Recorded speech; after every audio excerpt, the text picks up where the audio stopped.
Welcome. Today, we're going to dive into one of the most powerful tools for change you have, a single, honest question. So let's just jump right in with a big one. Seriously, take a second and really ask yourself, are you truly living your own life? You know, for so many of us, there's this quiet, kind of unsettling feeling that we're just playing a role, that our decisions, our beliefs, maybe even our dreams didn't really come from us.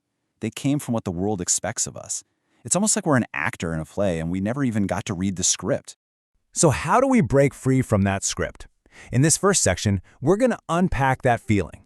We'll look at the psychological forces that keep us stuck on autopilot, living a life that was written for us, not by us.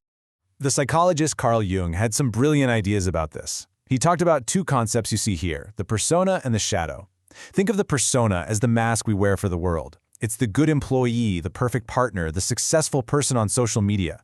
We build it to fit in and get approval. The real danger? We start to believe the mask is who we really are. And while we're showing off that polished persona, we're shoving everything else into what he called the shadow. And that's where we hide our insecurities, our secret ambitions, and even our greatest strengths if they don't fit the role we're playing. Now, Jung's solution wasn't to try and destroy this shadow. No way. Instead, he talked about a journey called individuation. And all this really means is the process of integrating all the parts of yourself, the parts you show the world and the parts you hide, the light and the dark to become a whole, authentic person. It's about finally acknowledging your fears, embracing your real desires, and unlocking all that hidden potential. That's where a real life actually begins. Okay, so we've kind of diagnosed the psychological trap. But why does any of this matter so much right now? Well, this next part is about the stakes. It's about facing the fact that the clock is ticking. This number is a bit of a gut punch, but it's important. Over 150,000 people die every single day. That's almost 2 people every second. It's just a raw reminder that our time here is not unlimited. We don't have forever to live on someone else's terms. And every single day we spend living a life that isn't ours is a day we can never, ever get back. So let's make this really personal for a second. I want you to actually imagine your own funeral. You can even pause this if you need to. Who's there? What are they saying about you? And here's the key. Are they describing the real you or the mask you've been wearing? Now, this isn't meant to be depressing. It's meant to be a wake-up call to bring total clarity to the life you're living right now. And this all leads to a fundamental truth about regret. The deepest regrets in life rarely come from trying something and failing. They come from the agonizing pain of looking back and realizing you never even tried in the first place. It's the chances you didn't take, the things you left unsaid, the life you were too afraid to actually live. Okay, so we've seen the problem and we felt the urgency. Now what? We need a tool. And the most powerful tool you have for breaking free, for charting your own course, is your ability to ask the right questions. You know, we spend so much of our time searching for answers, right? In books, articles, explainers just like this one. But the truth is, the quality of our life is really determined by the quality of our questions.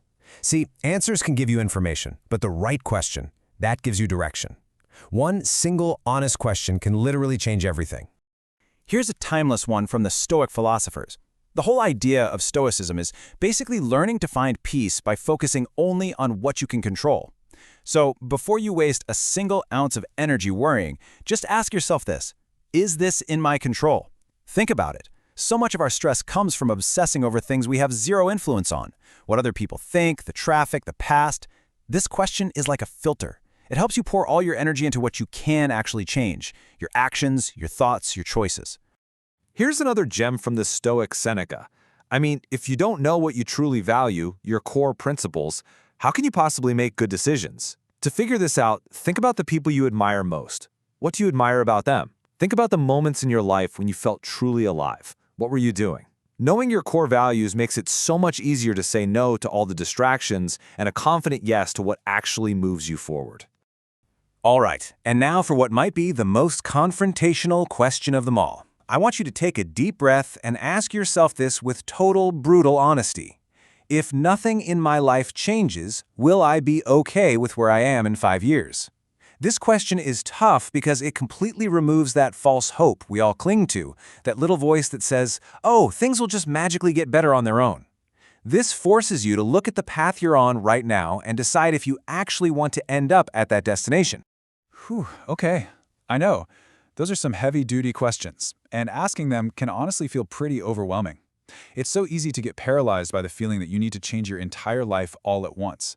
So, this last section is about turning all that awareness into one small, manageable action. Exactly, right? You have these big light bulb moments, you feel the urgency, and then what? What do you actually do? It is completely normal to feel frozen at this point. The sheer scale of "I need to change my life" is what keeps most of us stuck right where we are. This, right here, this question, is the antidote to all of that overwhelm. Forget the 5-year plan for just a minute. Just ask yourself this one simple thing. It's not what's the perfect thing or the biggest thing. It's just the next small, right thing I can do right now. Honestly, this question is a superpower. It can break you out of any procrastination spiral and get you moving. And there's a reason this is so effective. It's actually brilliant psychologically. See, big, intimidating goals, they can feel threatening, and our brain just slams on the brakes. But a small, single action, that feels safe. It just bypasses that whole procrastination trigger. This isn't about waiting for motivation to strike, because that comes and goes. This is about creating momentum. Action comes first, and all those little wins build the trust in yourself that you need for real, lasting change. So as we start to bring this all together, I want to leave you with one final, profound shift in perspective that ties all of this together. We've talked a lot about asking questions, but what if the most important question isn't one that you ask, but one that you answer? This incredible idea comes from Viktor Frankl, a psychiatrist who survived the Holocaust. His experiences taught him that even in the worst circumstances imaginable, we always have the freedom to choose our attitude and create meaning. And what he realized is that we usually have it all backward. We're not supposed to be wandering around looking for the meaning of life like it's some hidden treasure we need to find. Instead, life is constantly asking us that question. Every day, life looks at you and asks, "So, what's my meaning?"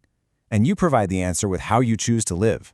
The big takeaway here is that your daily actions, the decisions you make, the character you build, that is your answer to life's biggest question.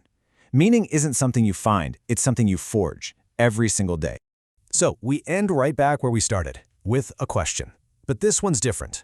This time, it's not for you to ask. It's for you to answer with the way you choose to live, starting with that very next small step you take. The pen is in your hand. The story is yours to write. So, what will your answer be?